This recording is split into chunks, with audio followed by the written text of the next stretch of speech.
Now remember, this goes on your permanent record. It requires a little bit of history. It has to be a brief question. Okay. I went to UNC Chapel Hill and majored in religious studies. I'm sorry. Before Bart Ehrman was there. Okay. I still had the Book of Isaiah under John Van Cedars.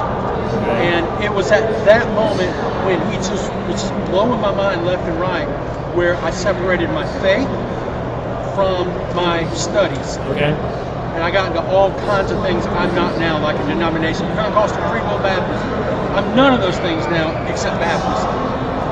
What are some things that we can give or point, or, I mean, Dr. Martin was my guy for the longest time, but there's more, and I just started getting back into it about 12 years ago, maybe 15, and I'm worried about these kids because their job is to destroy them. Oh, it is, yeah.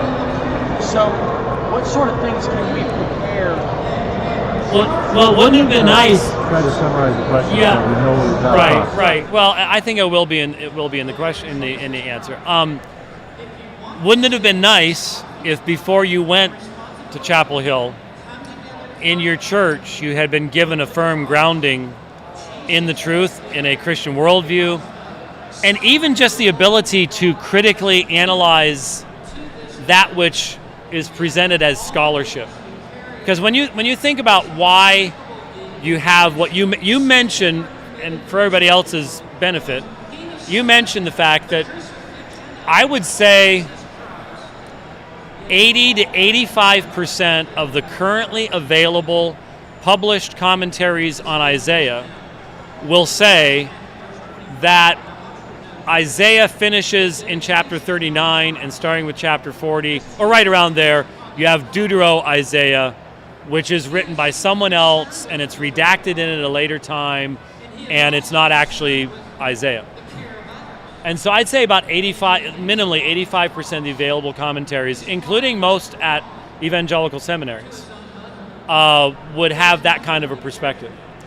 And so if you have a Christian worldview, you step back, and the first thing you ask is, do I have any evidence that Jesus held that view?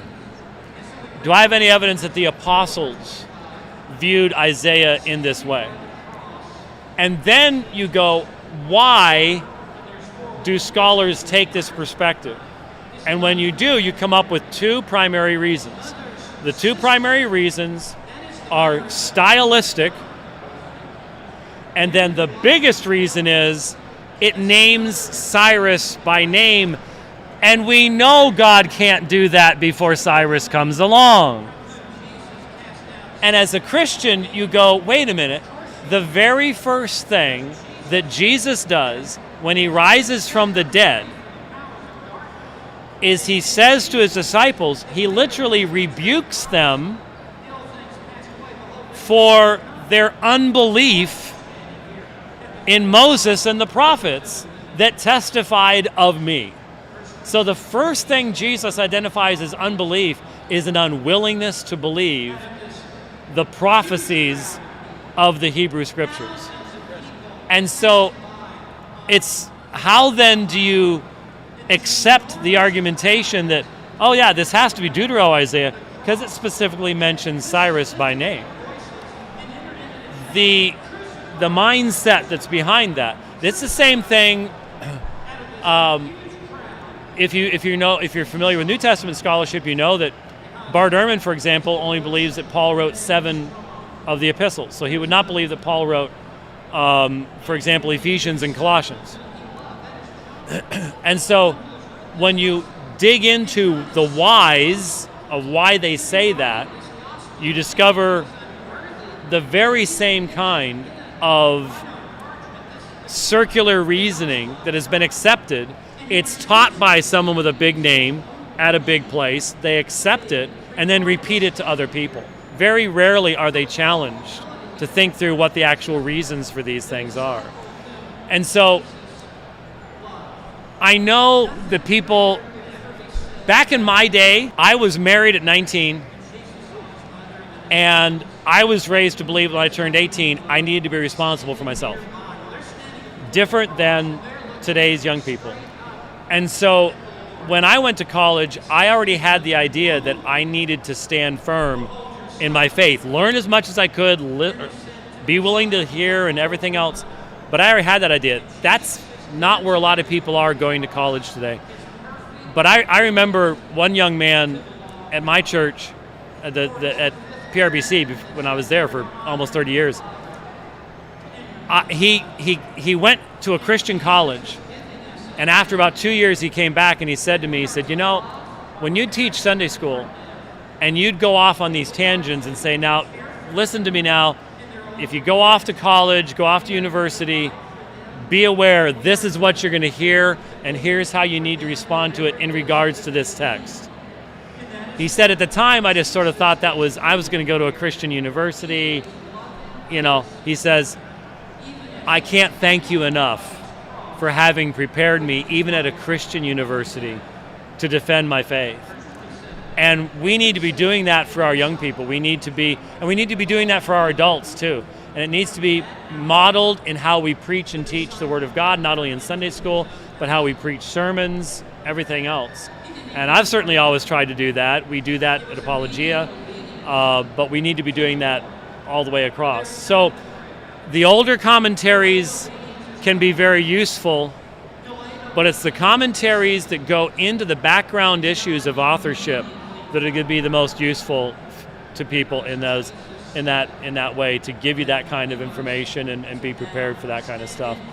But I'm sorry you experienced the years in the wilderness, even though you probably value the truth more highly now than if you hadn't had to go through that anyways. So God has a purpose in all those things. Man, that was like 15 minutes. Oh my gosh. Sorry about that. It was 7. It was only 7? Wow. Wow, okay. Time travel. So, thank you. Yes, sir. The man with the 1689 hat on, which sometimes scares me, even though I've got 1689 in all my IDs. Anyway. For God's knowledge, would you discuss Oh, we're going to do an easy one here. just short statements, real quick, right? Open theism is inconsistent. If you're not a Reformed theologian, then that's the only alternative you really fall into. And so when you say on your show that God's knowledge is based on his decree,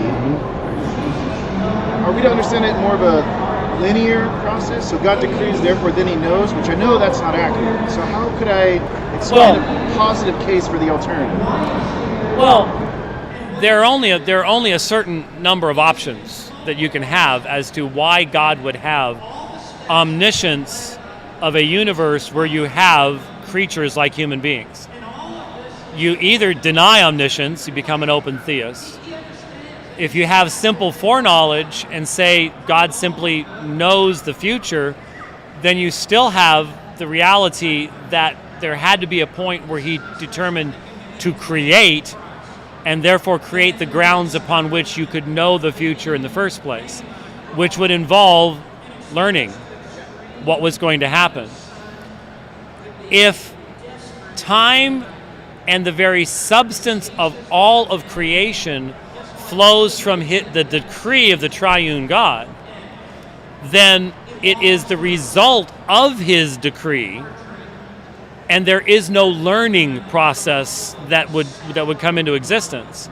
Now, that decree includes the interaction of eternity and time, because this is where a lot of people struggle, and this is why I keep pointing to Jesus as the paradigm for this, because it's in the incarnation that you, I think, have the answer to a philosophical problem that without a Christian theistic understanding, I don't think you could ever really come to the conclusion of understanding. And that is, God decrees everything that takes place in time and decrees the interactions in time that bring those events about.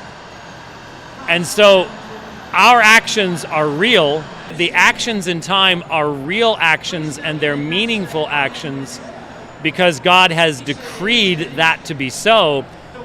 But the events in time, therefore, do not find their their origination in the creatures, but in God who makes all things. If anything originates, if you've listened to Leighton Flowers, you've heard him say this. Leighton Flowers will say that there are things that originate solely with man. And I would say if that's the case, then God had to learn what those things were, either at the point of creation or when those things come into existence as an open theism or some other limitation on God in that way. So if it's known, it's because God decreed it to exist. And so therefore, and I know all sorts of people, that's decretal epistemology. Yes, I know. That's the whole point of Isaiah 40 through 48. What's Isaiah challenging the false gods about? Saying, tell us the future and tell us the past and why it happened. That's what the true God can do. And so I can't see how you can avoid that and remain consistently Christian anyways and fully biblical.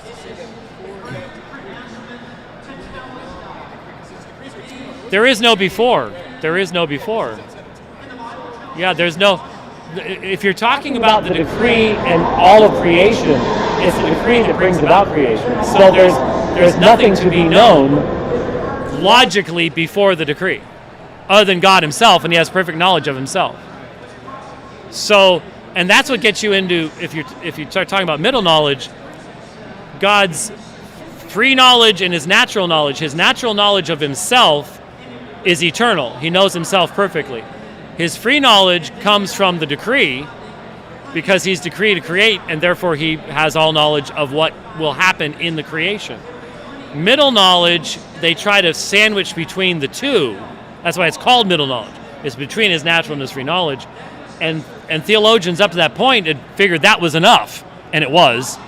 But then they come along and try to sandwich this knowledge in between, which allows for who knows what, but it allows for this idea that you could be known as an individual and known what you would do in any given circumstance, but God has not decreed your existence. Which, to me, again, it's yeah, but who dealt the cards? The card dealer becomes the one who's in charge of everything. So, you're welcome. Yeah, right. He's going to force me to accept middle knowledge. Yeah, please. Every single time I listen to that, I just go, how did that happen? I don't even... If y'all don't know what I'm talking about, the Steve Tassi debate. But anyways, all right.